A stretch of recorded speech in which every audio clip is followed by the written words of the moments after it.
حسبنا الله ونعم الوكيل، نعم المولى ونعم النصير. الحمد لله الذي هدانا لهذا وما كنا لنهتدي لولا أن هدانا الله، لقد جاءت رسل ربنا بالحق.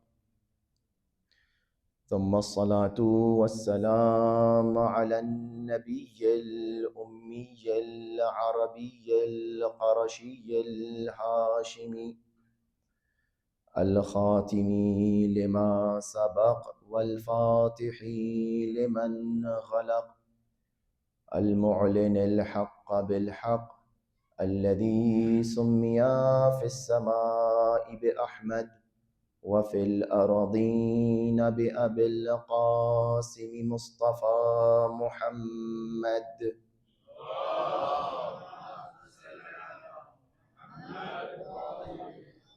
وأهل بيته الطيبين الطاهرين المعصومين المظلومين، الذين أذهب الله عنهم الرجس وطهرهم تطهيرا.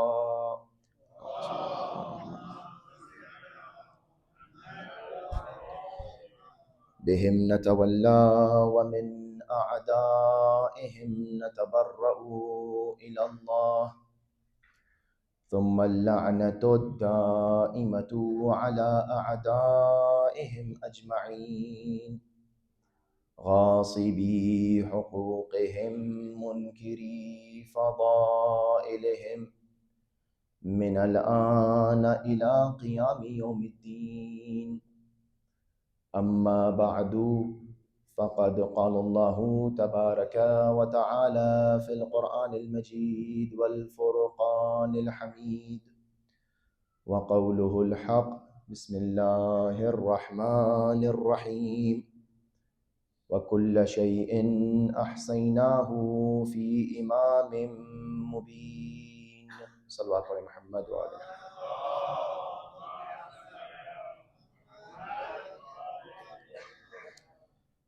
سورہ مبارک یاسین کی یہ مشہور اور معروف آیہ کریمہ کہ جس میں ارشاد رب العزت ہو رہا ہے کہ ہم نے ہر شے کو امام مبین میں قرار دیا۔ امام مبین کی مختلف تعبیریں، مختلف مصادیق، مختلف تفاسیر موجود ہیں، لیکن جو تفسیر علماء حقہ نے قبول فرمائی وہ یہ کہ وہ امام کہ جو وقت کا امام ہو، جس کو لوگ رسول کا خلیفہ اور جانشین مان کر اس کی اقتداء کریں۔ لہٰذا اس امام کو مبین ہونا چاہیے، واضح ہو سب کے لیے، کلیئر ہو سب کے لیے کون امام مبین ہے، لہٰذا امام کو مبین ہونا چاہیے۔ جس امام کی آج شب شہادت اور مجلس برپا کر رہے ہیں اور جس کے غم میں ہم سب غمگین ہیں، جن کی شہادت میں ہم سب محزون ہیں، وہ امام سید الساجدین امام زین العابدین علیہ الصلاۃ والسلام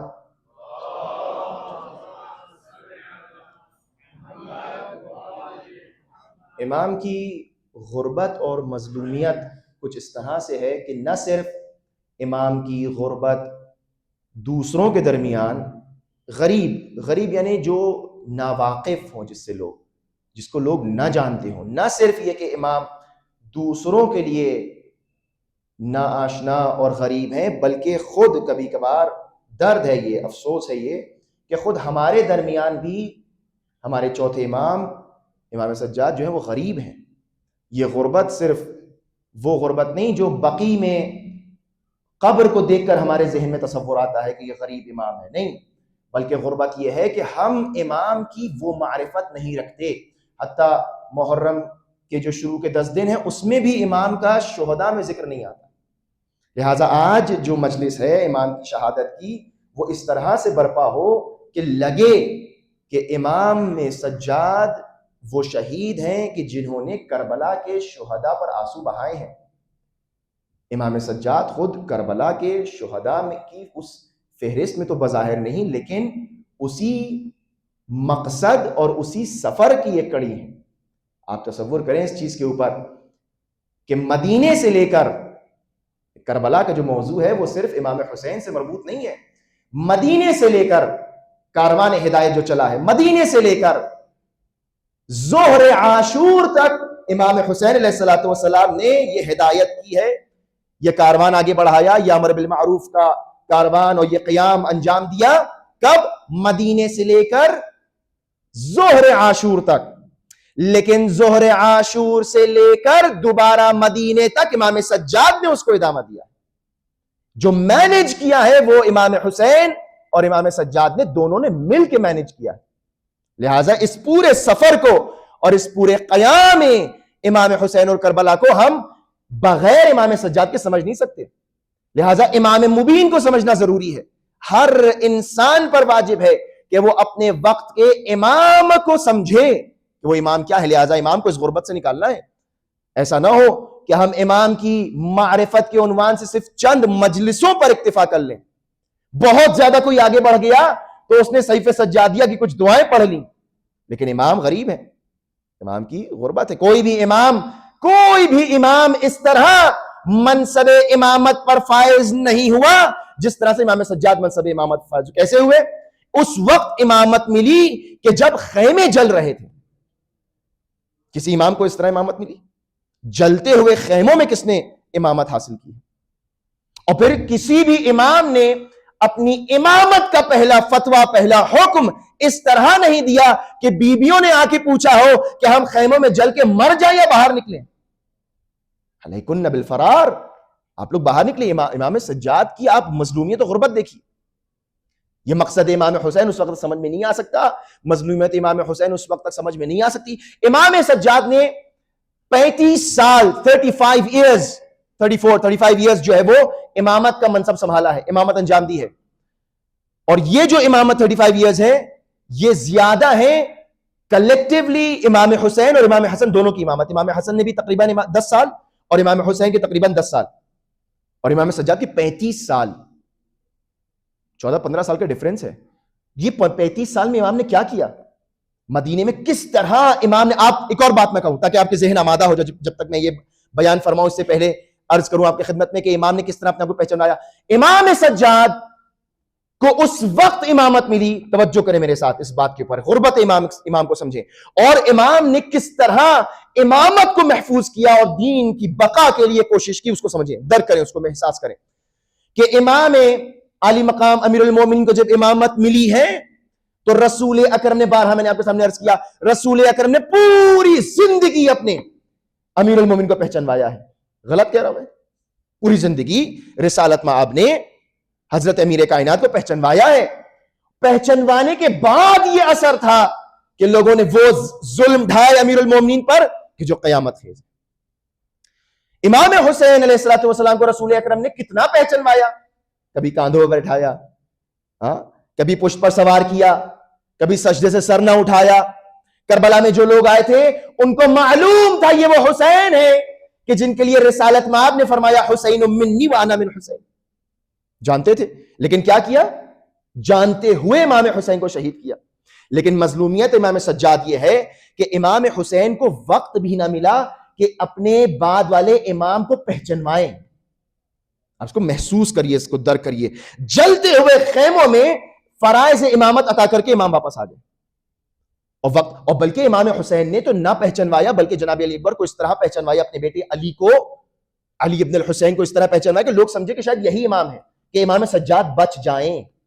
یہ تو جناب زینب کا کمال تھا کہ ہمیں پتا چلا کہ یہ امام سجاد امام ہے. آپ اس کو محسوس کریں. امام سجاد نے اپنا لم یبقا، اس طرح کی تعبیر ہے تاریخ میں کہ بعد قتل الحسین الا ثلاث، کوئی بچا نہیں تھا کہ جو امام کو پہچانے، دین کو پہچانے، مگر کہ 3-4 لوگ. امام نے ان سخت ترین حالات میں مدینے میں رہ کر اپنے آپ کو پہچانوایا ہے. امامت کی بقا امام سجاد علیہ السلام سے، ورنہ کربلا کے بعد سب کچھ ختم ہو گیا تھا. کیا بچا تھا؟ کچھ نہیں بچا تھا. جلتے ہوئے خیموں میں کیا بچا؟ کچھ نہیں بچا. امام سجاد نے کس طرح اپنے آپ کو پہچانوایا، کس طرح سید الساجدین نے عبادتوں کے ذریعے، دعاؤں کے ذریعے اس دین کی بقا کا اہتمام کیا ہے. کہ آپ اس بات پر غور کریں گے جب آپ یزید کے دربار میں لائے گئے تو کس عالم میں لے کر آئے کہ کربلا میں اگر امام حسین دین کو بچا رہے ہیں، سنیے یہ جملے صرف خطابت نہیں ہے، یہ تاریخ ہے.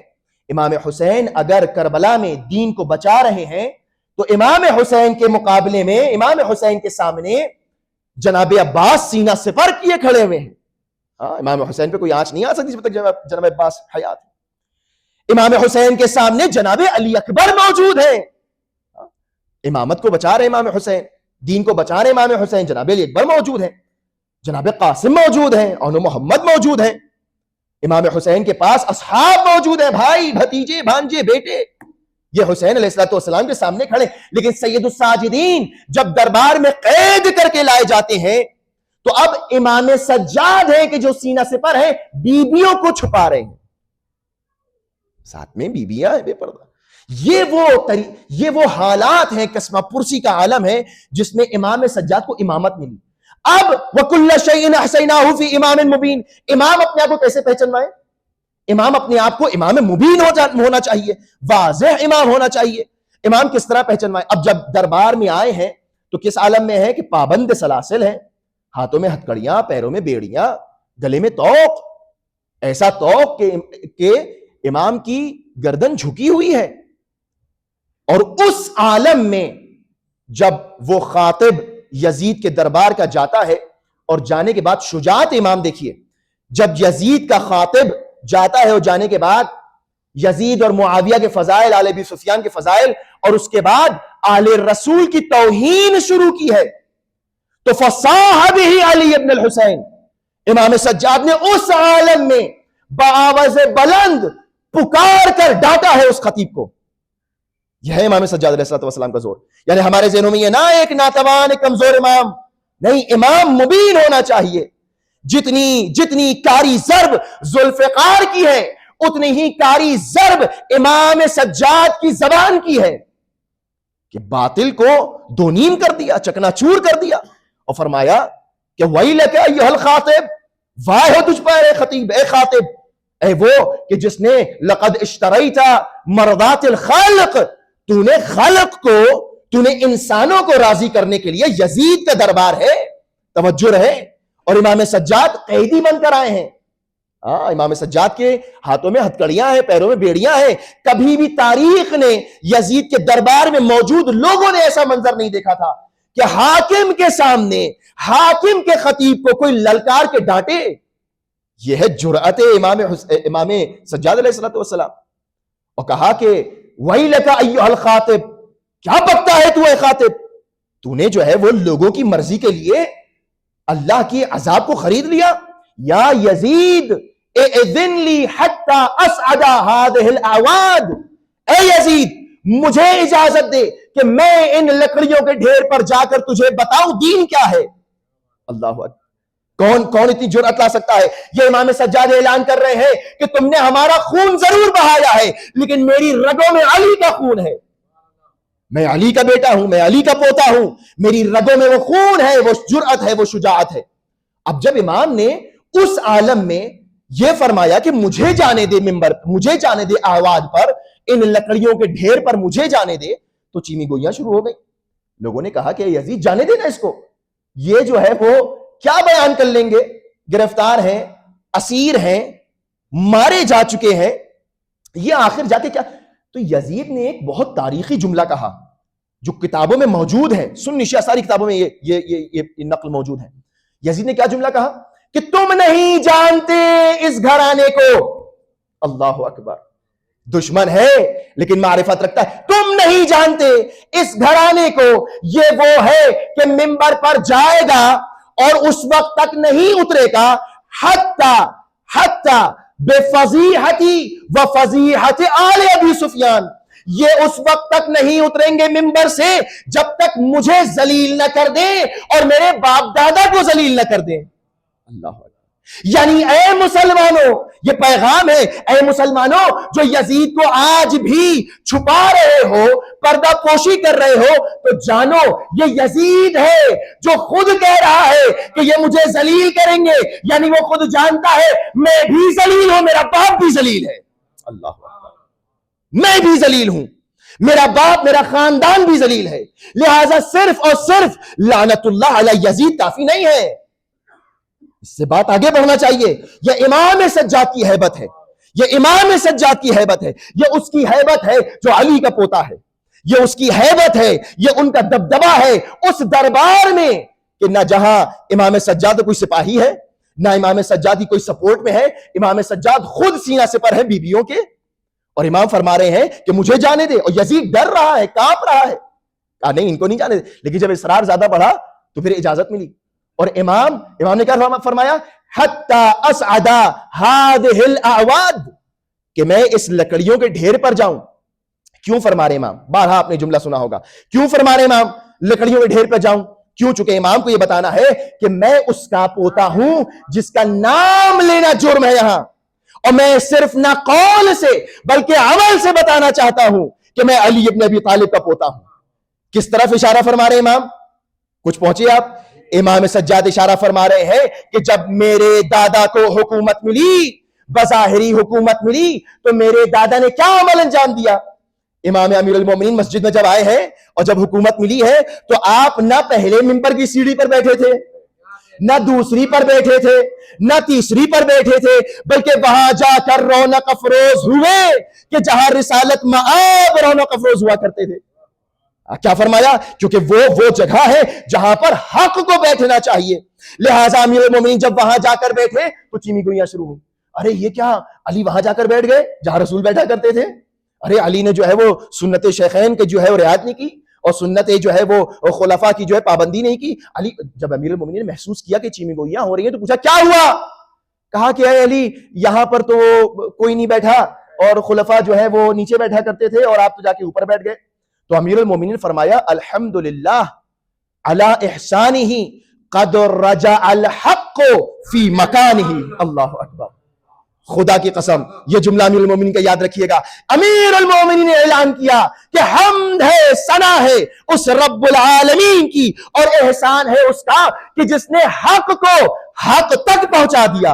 اللہ, یہ حق امیر المومنین تھا. اور پھر کیا فرمایا جب باتیں نہیں رکی اور باتیں زیادہ آگے بڑھی تو امیر المومنین نے فرمایا, منبر پر ہاتھ مار کر فرمایا, تم لوگ کیا بکتے ہو؟ هذه الاعواد, یہ لکڑیوں کا ڈھیر ہے, میں اگر اس پہ آ گیا تو کوئی بڑی بات نہیں ہے, میں تو رسالت ماں کی مہر نبوت پر سوار ہوا ہوں. اللہ اکبر, میں تم کیا بات کرتے ہو, تم کیا بات کرتے ہو؟ لقد وضعت قدمی علی کتف النبی, میں نے تو اپنے قدم رسول کے دوش مبارک پر رکھے ہیں, یہ تو صرف لکڑیوں کا ڈھیر ہے. یہی جملہ سید الساجدین امام زین العابدین دربار یزید میں ارشاد فرما رہے ہیں. تمہیں کیا معلوم یہ لکڑیوں کا ڈھیر ہے جہاں تمہارا خطیب جا کر خاطب کہا, جہاں وہ جا کر بکواس کر رہا ہے. اور پھر امام نے شروع کیا اور یہ بتا دیا, یہ تاریخ میں ثبت کروا دیا, اور ہمیشہ یاد رہے سب کو کہ امام علی نے بھی اور امام سجاد نے بھی اس بات کا اعلان کیا کہ جس منبر سے فضائل اور مناقب اہل بیت بیان نہ ہو وہ منبر یزیدی ہوتا ہے, علوی نہیں ہوتا. اس بات کو یاد رکھیں, وہ منبر یزیدی ہے, وہ منبر درباری ہے, وہ لکڑیوں کا ڈھیر ہے اور کچھ نہیں ہے. اگر اس پر سے حق امیر المومنین بیان نہ ہو, اگر اس پر سے وہ باتیں بیان نہ ہو جو فضائل امیر المومنین ہیں. اب امام مبین کا کیا فرض ہے؟ امام جاتے ہیں اور جانے کے بعد کس طرح ارشاد فرمایا, امام نے اپنے آپ کو پہچنوایا ہے. کس طرح پہچنوایا؟ پورا خطبہ آپ کے سامنے نہیں پڑھنا ہے, صرف وہ کلمات کہ آپ دیکھیے امام کو اس غربت سے نکالیے. امام کے لیے یہ کافی نہیں ہے کہ ہم صرف جو ہے وہ چند دن ایک آدھ مجلس کر لیں. امام سجاد میں نے عرض کیا کہ یہ پورا کربلا کا پورا قیام امام حسین مدینے سے لے کر ظہر عاشور تک امام حسین کے ساتھ تھا. امام حسین کی ذمہ داری, اور پھر عصر عاشور سے دوبارہ مدینے تک امام سجاد کی ذمہ داری. امام سجاد نے اس کو ہینڈل کیا, امام سجاد نے اس کو مینج کیا. اب آپ جب آئے ہیں اور آنے کے بعد آپ نے شروع کیا تو وہاں جہاں پر کسی کی جرأت نہیں تھی بولنے کی, آپ اس پہ توجہ کریں کہ وہ سید الساجدین جن کے گلے میں طوق پڑا ہے, وہ امام کے جن کے ہاتھوں میں ہتکڑیاں ہیں, وہ امام جن کے پیروں میں بیڑیاں ہیں, وہ امام کہ جن کے ساتھ بیویاں موجود ہیں، وہ جانے کے بعد ایک مرتبہ فرماتے ہیں کہ انا ابن مکہ و منا، من عرفنی فقد عرفنی من ومن لم یعرفنی، جو مجھے جانتا ہے وہ جانتا ہے، لیکن جو نہیں جانتا فَأُنَبِّئُكُمْ بِحَسَبِي وَنَسَبِي، میں تمہیں بتاتا ہوں میں کون ہوں، میں تمہیں بتاتا ہوں میں کون ہوں۔ امام مبین ہونا چاہیے، میں بتا رہا ہوں میں کون ہوں۔ اب امام نے خطبہ شروع فرمایا اور فرماتے ہیں انا ابن مکہ و منا، میں ہوں، دیکھو تم لوگ مکے کو جانتے ہو، تم لوگ مینا کو جانتے ہو، دیکھو میں کون ہوں، میں وارث مکہ اور مینا ہوں۔ انا ابن مکہ و مینا، انا ابن زمزم و صفا، میں زمزم و صفا کا بیٹا ہوں، میں مکہ اور مینا کا بیٹا ہوں۔ انا ابن من اسری به من المسجد الحرام الى مسجد الاقصی، میں اس نبی کا بیٹا ہوں جو مسجد الحرام سے مسجد اقصی تک گئے۔ انا ابن من دنا فتدلا فکان قاب قوسین او ادنا، میں تم معراج کو تو جانتے ہو، میں اسی نبی کا پوتا ہوں، میں اسی نبی کی ذریت ہوں اور آل ہوں جس کو معراج نصیب ہوئی۔ انا ابن علی المرتضی، انا ابن فاطمہ الزہرا، جہاں پر نام امیر المومنین لینا جرم تھا وہاں امام نے امیر المؤمنین کا نام لیا اور بتایا کہ میں کون ہوں، میں وہ ہوں کہ جو علی کا بیٹا ہے، میں وہ ہوں کہ جو فاطمہ الزہرا کا لال، میں وہ ہوں، مجھے پہچانو۔ اور راوی یہ کہتا ہے فلم یزل، اور طولانی خطبہ ہے، امام بار بار فرماتے ہیں انا انا انا، میں یہ ہوں، میں وہ ہوں، مجھے پہچانو۔ یعنی یہ تاریخ میں محفوظ ہونا چاہیے کہ اگر پیغام کربلا کچھ ہے تو وہ صرف اور صرف پہچان اور معرفت امام مبین ہے۔ اگر امام مبین کی پہچان نہیں، یہ وہ باتیں یاد رکھیں آپ کہ کربلا کی بے پناہ درس ہے، کربلا کے درس ایثار، درس شجاعت، درس نماز، درس روزہ، درس شریعت، ہر چیز ہے کربلا میں، لیکن جو سب سے اہم شے ہے کربلا کی وہ پہچان ہے امام وقت کی۔ اگر یہ نہیں ہے تو کچھ نہیں ہے۔ امام نے کیا فرمایا؟ مجھے پہچانو، میں کون ہوں۔ یہ نہیں کہ نمازیں تم غلط پڑھ رہے ہو، یہ نہیں کہ قرآن تم غلط پڑھ رہے ہو، یہ نہیں کہ نماز تم غلط پڑھ رہے ہو، یہ نہیں کہ تلاوت تم غلط کر دے رہے ہو، یہ نہیں کہ اذان تمہاری الگ ہے، نہیں، تمہارے اور ہمارے درمیان فرق یہ ہے کہ تم امام مبین کو نہیں پہچانتے، تم اس امام کو نہیں پہچانتے جس کو میں پہچنوانے آیا ہوں۔ اور امام نے اس طرح پہچنوایا، اور جب امام حتی لم یزل انا حتی ضج الناس بالبکاء، جب لوگوں کو یہ پتا چلا کہ یہ کون ہے تو لوگ رونا گریا شروع کر دیا لوگوں نے۔ دربارہ یزید نے خافت، یعنی خاف یزید، اور یزید کو ڈر محسوس ہوا کہ کہیں ایسا نہ ہو کہ حکومت کا تختہ پلٹ جائے، اور ایک مرتبہ اس نے کہا جاؤ جا کر اذان دو۔ اب جب اذان شروع ہوئی تو اذان ہوئی اشہد ان لا الہ الا اللہ، اور اشہد ان لا الہ الا اللہ کے بعد مؤذن نے کہا اشہد ان محمد رسول اللہ، اور جیسے ہی آواز بلند ہوئی تو امام نے روکا اس کو پھر سے، اور امام نے روک کے پوچھا اے یزید یہ بتاؤ کہ یہ جو محمد رسول اللہ کا اعلان ہو رہا ہے یہ تمہارا جد ہے یا میرا جد ہے؟ اللہ اکبر، یہ بتاؤ یہ کس کا جد ہے؟ یہ میرا جد ہے یا تمہارا جد ہے؟ اگر تم یہ کہتے ہو کہ یہ تمہارا جد ہے تو فقط کذبت و اثمت، تو نے جھوٹ بولا۔ کون ہے جو خلیفہ کو اس طرح للکارے؟ آپ جناب امام سجاد، وقت نہیں رہا اس طرف میں آؤں، یہ شجاعت جناب امام سید الساجدین ہے کہ دیکھیں کتنا اصرار تھا یزید کا بیعت کے اوپر۔ مدینے میں بیعت لے لو، مکے میں بیعت لے لو، کربلا کے راستے میں بیعت لے لو، کربلا پہنچنے کے بعد بیعت کا مطالبہ، لیکن جب امام سجاد نے، اب تو امام سجاد سامنے ہے، اب تو پابند سلاسل ہیں، اب تو اسیر ہیں، اب بیعت لے کے دکھا دو، نہیں۔ امام سجاد کے خطبوں کا اثر یہ ہے جتنا زیادہ دم امام حسین کی تلوار میں تھا اتنا ہی زور اور شدت امام سید الساجدین کے خطبوں میں ہے۔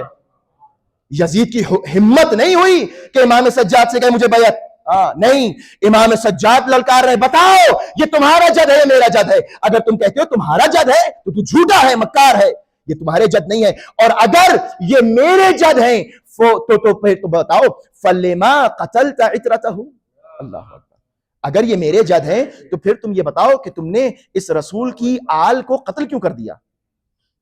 یہ وہ مصیبت اور مصائب کا جملہ تھا۔ وقت نہیں رہا کہ امام سجاد علیہ الصلوۃ والسلام نے اس طرح پہچانوایا کہ دربار میں کھڑے ہو کر یزید کے سامنے، اور جو لوگ رونا شروع ہوئے ہیں اور جو لوگوں کی طرف سے انقلاب کی ایک جو ہے وہ احساس محسوس ہوا تو گھبرایا، پریشان ہوا یزید، اور فوراً نماز کے لیے چلا گیا۔ وہ نماز کہ جو بغیر امام کے وہ نماز نہیں ہے، وہ کفر ہے، وہ نفاق ہے، وہ شرک ہے.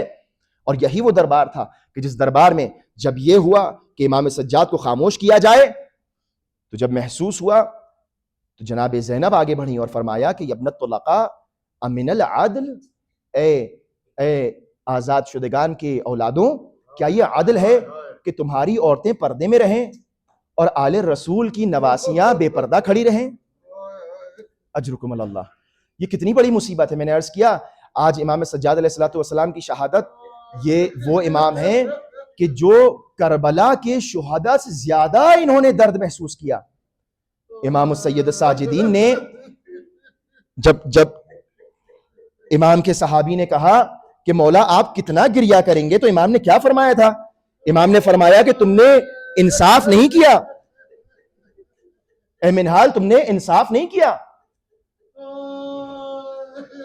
یعقوب کے سامنے ان کا ایک بیٹا کھویا تھا تو اتنا گریہ کیا کہ آنکھیں چلی گئی تھیں، اور میرے سامنے میرے بھائی، میرے بابا، میرے اصحاب سب کو ذبح کر دیا گیا. اللہ اکبر. 34 سال 35 سال امام نے گریہ کیا ہے. یہ بہت بڑی بات ہے.